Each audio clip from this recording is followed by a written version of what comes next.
bird too. If you're a bird, I'm a bird.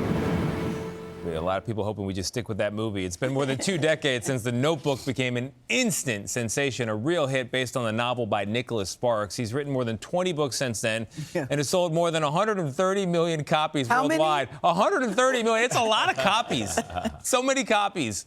His latest book includes something entirely new, a collaborator. Sparks co-authored it with award-winning filmmaker M. Night Shyamalan, who is also writing and directing the movie version. It's called Remain, and it's both a romance and a thriller about an architect just discharged from a psychiatric facility following the death of his sister and the woman whose past haunts him.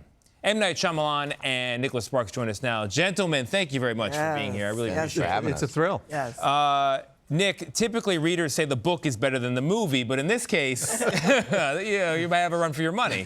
Yeah, absolutely. This was a joint conception of a story, and then we gave each other long leashes. It was, I gave Night, this is your film, you write it, you direct it, you this, I'll cheerlead, I'll brainstorm with you, but it's pretty much your baby. And he pretty much did the same thing with me for the novel, right? It was how two sides of the same coin, so to speak. So you were introduced by people who thought you would work well together. Right. And then tell me when the moment occurred to you that actually, yes, this is a great idea. When the sparks started flying? The sparks, yes. In the night. Yes. In the night. Oh, good job. I just picked You up. know, when we were younger, I was asked to adapt The Notebook.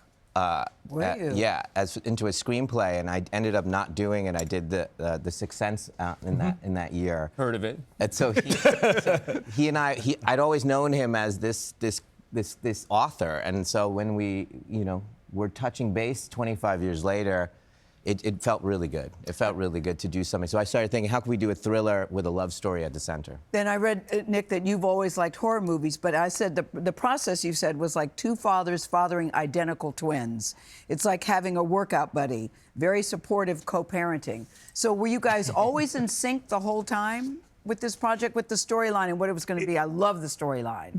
I think it would amaze people how well we work together. We met in May of 2023.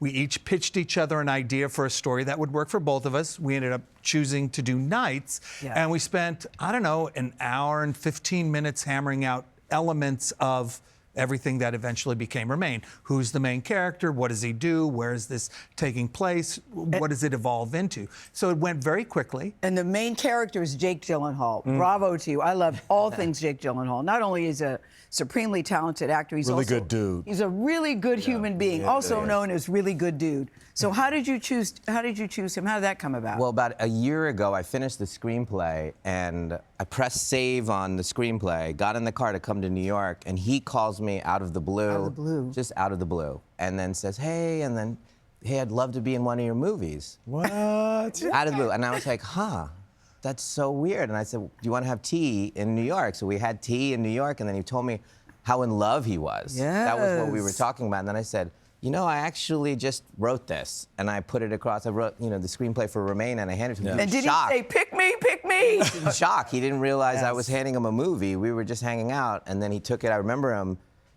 standing at the elevator holding it, and I was like, I don't know if this is going to work. And then he called me 2 days later, said, I'm in. Wow. Wow. I love that. Before I get to my question, since it worked for Jake, hey. We'll talk off camera. You Nate are. said, my number is. Right. You are my favorite filmmaker. It's like an artist dropping an album. Every time I hear about it, I get excited. I see the trailers. I can't wait.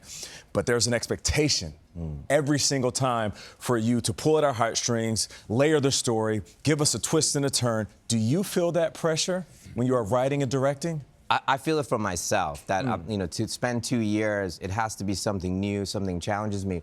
This collaboration was that for me, kind of saying, what he brings to storytelling, can I aim that in that direction? And it was just so nice to have a big brother. That's how I think of you, brother. A big brother. Big brother to call and say, hey, what if the character did this? I'm thinking of doing that.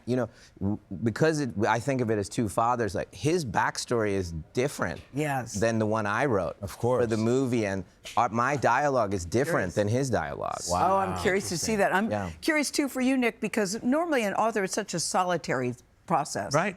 and now you really have to engage with someone else. Right. Yeah. How was that difficult for you? No, it could have been. It could have yeah, been, and I think yes. that when we first met way back in May, when we're pitching each other's story, I think that was one of the questions, right? Not only do we want to work together, but like, is it going to be more trouble than it's worth, right? Yes. Because we're both really good at Yes. what we do, No right? doubt. Exactly. And so, but it was remarkably easy. I'd be willing to brainstorm probably twice a week or once a week, 3 times a week, all throughout the screenwriting. Yeah. And I probably called him once a week during Will the there novel. be another collaboration, do you think? We had the other Maybe? story, maybe. We'll see how this one does. Such a great time doing it. It was nice to just know I could call somebody. Yes. That's great. It's That's amazing. awesome. M. Night Shyamalan with the Converse here. Good luck to your 76ers. Do we say go Eagles? Absolutely, absolutely. Fly, Bears, fly. You got the Phillies in the playoffs as well. And Nicholas Sparks, thank you very much. Yes. Remain, the book goes on sale October 14th. And it's so good.